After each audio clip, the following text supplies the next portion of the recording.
When I was a little girl, I idolized my father. He was everything to me, a towering figure of strength and wisdom. I would cling to his every word, look up at him with wide eyes full of admiration, and he would smile down at me, ruffling my hair, telling me that I was his little princess. Those were the good days, the days when I believed that my father loved me as much as he loved my brother, David. David was the golden child. It wasn't just that he was older or that he was a boy, it was the way my father looked at him, the way he praised him for every little accomplishment, the way he poured his time and attention into shaping David into the man he wanted him to be. My mother used to say it was because David was the firstborn, that it was natural for fathers to have a special bond with their sons. But deep down, I knew it was more than that. As we grew older, the difference in how my father treated us became more and more apparent. David was the star athlete, the straight-A student,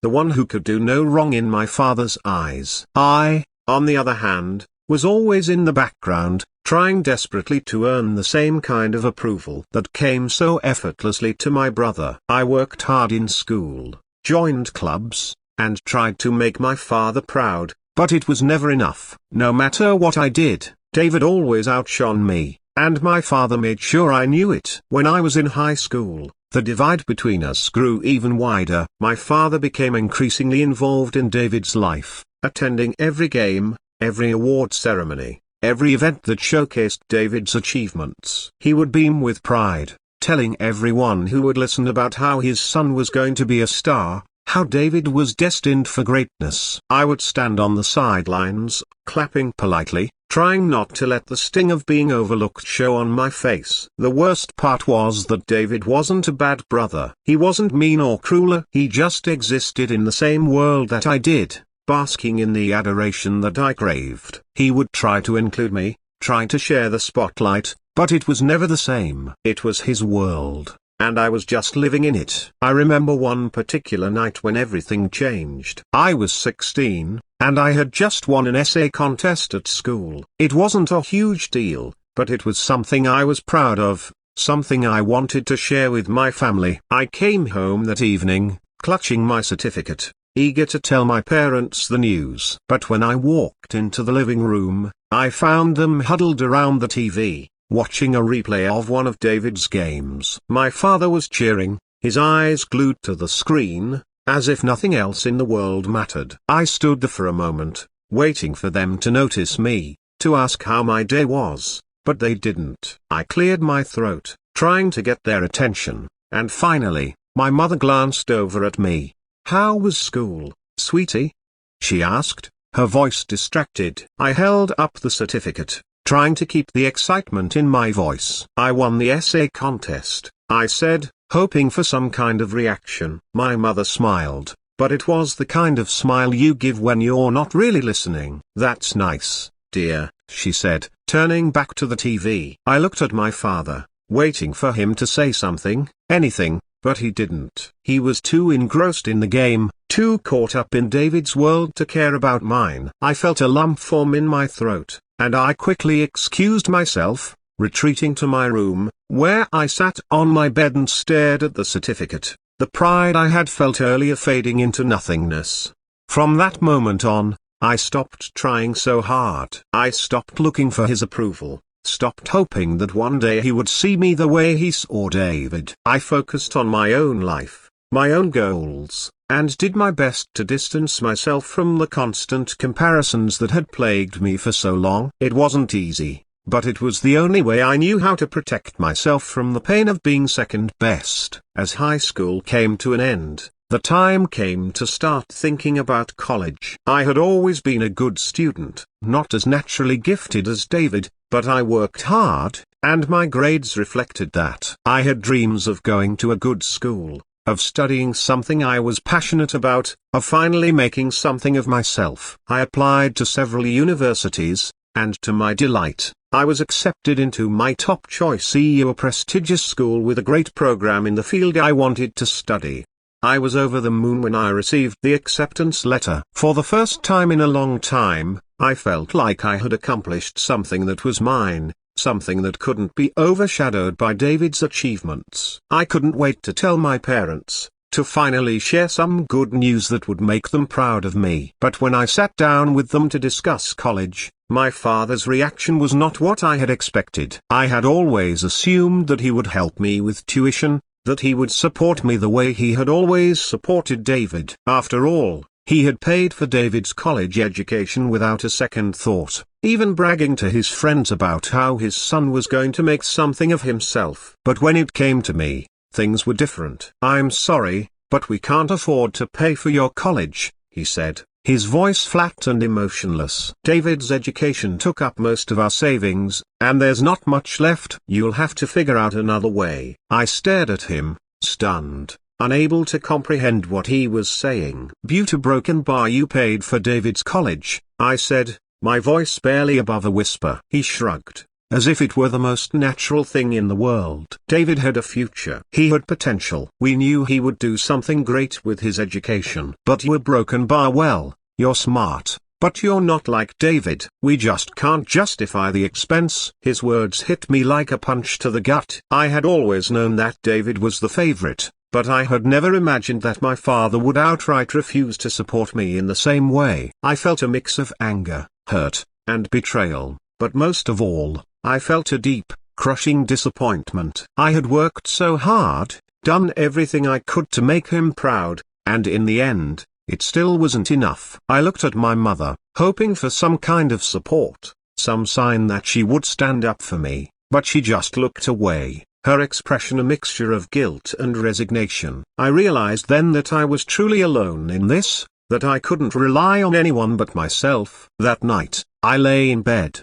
staring at the ceiling, my mind racing. I couldn't afford to go to college on my own, and the thought of giving up on my dreams was unbearable. But I also knew that I couldn't count on my father for anything. He had made his choice, and it was clear that I wasn't a priority in his life. The next few weeks were a blur of emotions. I felt lost, unsure of what to do next. I considered giving up on college altogether, but the thought of that made me feel sick to my stomach. I had worked too hard to let everything go to waste. I knew I had to find another way, even if it meant doing it all on my own. I started looking into scholarships, grants, and financial aid. I spent hours filling out applications, writing essays, and gathering letters of recommendation. I knew the odds were against me, but I was determined to make it work. I wasn't going to let my father's refusal to support me dictate my future. During this time, I also took on a part-time job to save up as much money as I could. It was exhausting,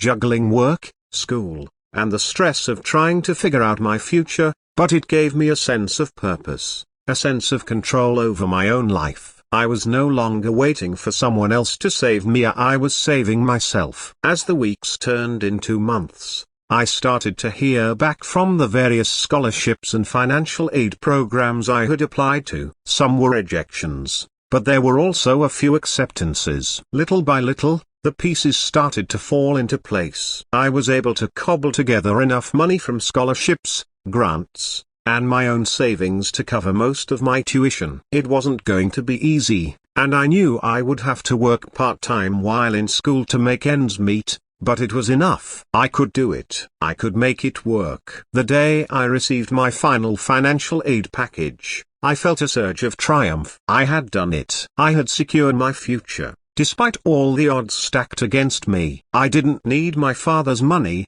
his approval, or his support. I was going to college on my own terms. When I told my parents the news, my father's reaction was a broken bar indifferent. He didn't seem particularly impressed or proud. He just nodded and said, "That's good." But it didn't matter to me anymore. I didn't need his validation. I had proven to myself that I was capable, that I was strong enough to make it on my own. As the months passed and the time came to leave for college, I packed my bags with a sense of excitement and nervousness. This was the start of a new chapter in my life, one that I had carved out for myself. I knew it wouldn't be easy, but I was ready for the challenge. On the day I left, my parents saw me off with a simple goodbye. There were no tears, no heartfelt goodbyes, just a quick hug from my mother and a pat on the back from my father. David wasn't there. He was too busy with his own life to see me off. but I didn't mind. I had come to terms with the fact that I was on my own,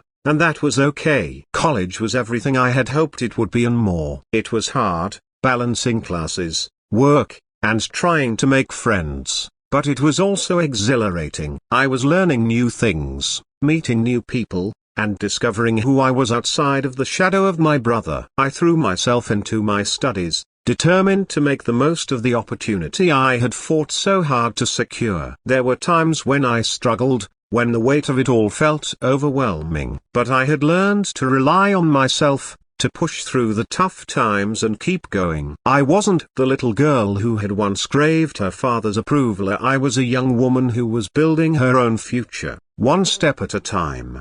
As the years went by, I grew more confident, more sure of myself. I excelled in my classes, took on leadership roles in student organizations, and even managed to land a few internships in my field. I was carving out a path for myself, one that had nothing to do with my father or my brother. I was doing it for me, and that was the most empowering feeling in the world. When I graduated, I did so with honors. It was one of the proudest moments of my life. I had done it. I had achieved something that was entirely my own, something that no one could take away from me. As I walked across the stage to receive my diploma, I felt a sense of triumph, of victory. I had overcome the odds, defied the expectations, and proven to myself and the world that I was capable of greatness. After the ceremony, I stood outside the auditorium, looking out at the sea of proud parents and families celebrating with their graduates. My parents hadn't come to the ceremony, or I hadn't expected them to. But as I stood there,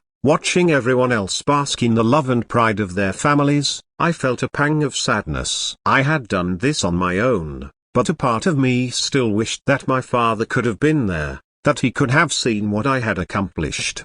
But that feeling passed quickly. I had learned that I didn't need anyone's approval to validate my achievements. I was proud of myself, and that was enough. A few weeks after graduation, I received a job offer from a company I had interned with during my senior year. It was a great opportunity, one that would allow me to start my career on a strong footing. I accepted the offer and moved to a new city, ready to start this next chapter of my life. As I settled into my new job and my new life, I kept in touch with my parents, but our relationship was strained, distant. My father and I spoke occasionally, but our conversations were surface level, never touching on anything deep or meaningful. He would ask how I was doing, and I would give him a brief update, but there was always a sense of disconnect, of something left unsaid. One day, several months after I had started my job, I received an unexpected phone call from my father. He sounded different and nervous,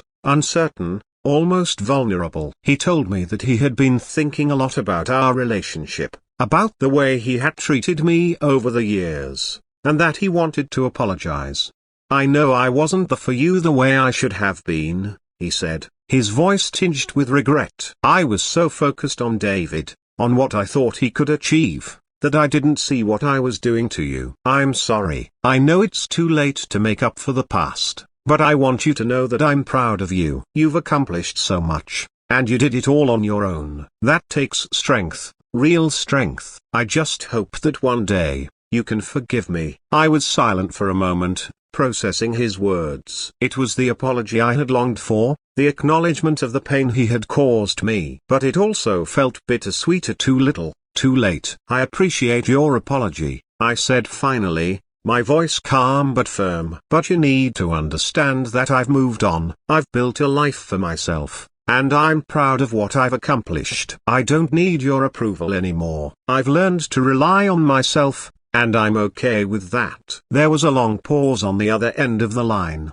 and when my father finally spoke, his voice was thick with emotion. "I understand," he said quietly. "I just wanted you to know how sorry I am." After that conversation, something shifted between us. My father's calls became more frequent, and while our relationship was still strained, there was a sense of him trying, in his own way, to make amends. I didn't hold on to the anger or the hurt anymore. I had let it go a long time ago. But I also didn't open my heart to him the way I once had. I had learned to protect myself, to keep my expectations in check. As the years went by, I continued to build my career, to grow and learn and achieve new things. I met new people, made new friends, and eventually, I fell in love with someone who saw me for who I was, who loved me for me, not for who they wanted me to be. We built a life together, one filled with love, respect, and mutual support. Looking back on everything that had happened, I realized that my father's abandonment, while painful,